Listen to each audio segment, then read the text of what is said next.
Andhra cricket అసోసియేషన్‌లో రాజకీయాల దెబ్బకి ఓ వికెట్ పడింది. చాలా బాధాకరంగా అది ఒక international player. Yes, Hanuma Vihari గురించే.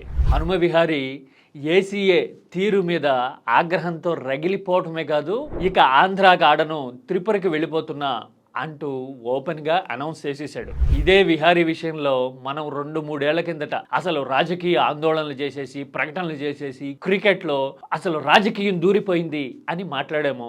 ఇప్పుడు హనుమ విహారీ వెళ్ళిపోవడం చూస్తూ ఉంటే ఆంధ్ర క్రికెట్ అసోసియేషన్‌లో పరిస్థితులు ప్లేయర్లకి ఎంత గడ్డుగా ఉన్నాయో అర్థమవుతూ ఉంది. అసలే ఆంధ్రాలో నేషనల్ లెవెల్‌కి, ఇంటర్నేషనల్ లెవెల్‌కి వెళ్ళిన ప్లేయర్స్ చాలా తక్కువ.